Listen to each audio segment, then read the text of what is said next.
Hello and welcome to Holistic Cancer Care. I'm Dr.MemetIşık, and today we're diving deep into a topic that affects many, especially our younger patients, osteosarcoma.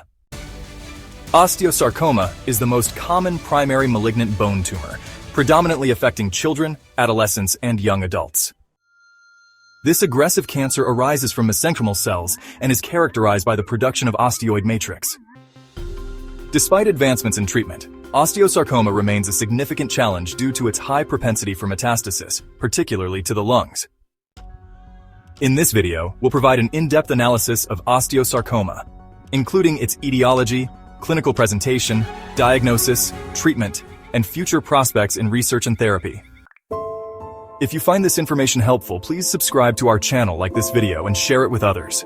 Your support helps us bring more educational content to you. Osteosarcoma primarily affects individuals between the ages of 10 and 30, with a peak incidence in adolescence during periods of rapid bone growth. It is slightly more common in males than in females. Although rare, osteosarcoma can also develop in older adults. This often occurs secondary to underlying bone conditions such as Paget's disease or previous radiation therapy. The exact cause of osteosarcoma is not fully understood, but several risk factors have been identified. Mutations in tumor suppressor genes such as TP53, known as Li-Fraumeni syndrome, and RB1, associated with retinoblastoma, have been implicated in osteosarcoma development.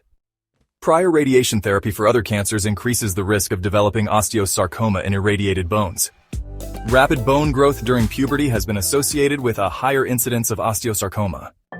In older adults, osteosarcoma can arise from pre-existing bone disorders like Paget's disease. Some studies suggest a possible link between exposure to alkylating agents and osteosarcoma, though evidence is limited. Osteosarcoma originates from primitive mesenchymal cells that differentiate into osteoblasts, leading to uncontrolled osteoid production. The tumor typically develops in the metaphysis of long bones, with the distal femur, proximal tibia, and proximal humerus being the most common sites. It is characterized by aggressive local invasion and a high likelihood of metastasizing to the lungs via hematogenous spread. Patients with osteosarcoma commonly present with several key symptoms. Localized bone pain, often described as persistent and worsening, sometimes aggravated by activity or occurring at night. Swelling and mass formation. A palpable mass may be present over the affected bone, occasionally accompanied by warmth and tenderness. Pathological fractures. Weakened bone structure may lead to fractures with minimal trauma. Although less common, fever, weight loss, and fatigue may occur in advanced cases. Diagnosing osteosarcoma involves a combination of clinical evaluation, imaging, and histopathological analysis. X-ray typically shows a sunburst pattern, Codman's triangle, and mixed lytic and sclerotic lesions. MRI provides detailed soft tissue involvement and is crucial for surgical planning. CT scan, essential for detecting pulmonary metastases. Bone scan helps identify multifocal bone involvement. PET scan, used for assessing metabolic activity and potential metastases.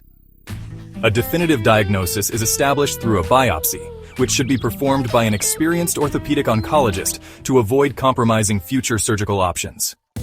Histopathology reveals pleomorphic malignant osteoblast producing osteoid matrix, a hallmark of osteosarcoma. Osteosarcoma is staged using the Enneking staging system, or the American Joint Committee on Cancer, also known as the AJCC-TNM system.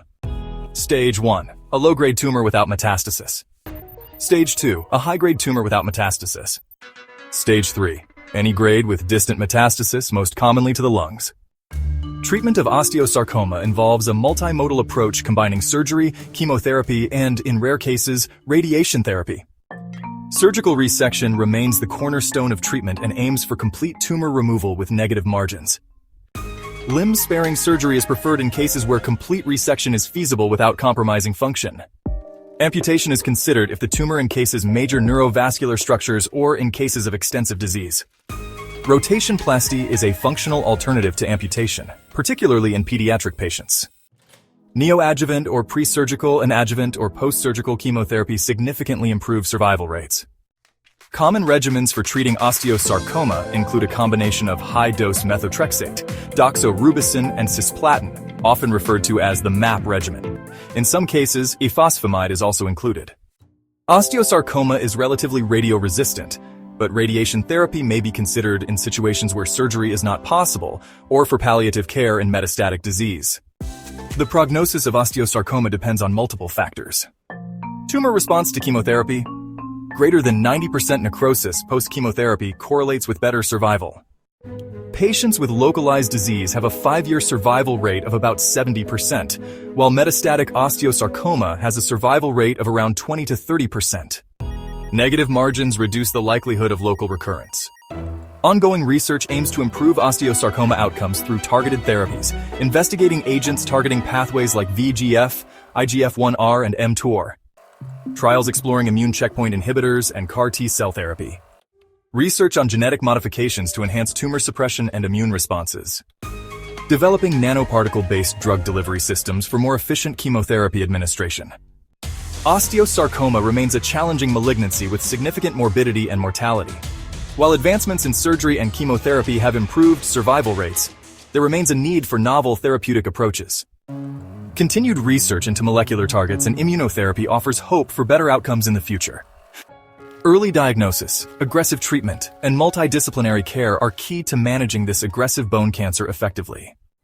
Thank you for watching. Don't forget to subscribe to the Holistic Cancer Care channel for more informative videos. Like and share this video to help us reach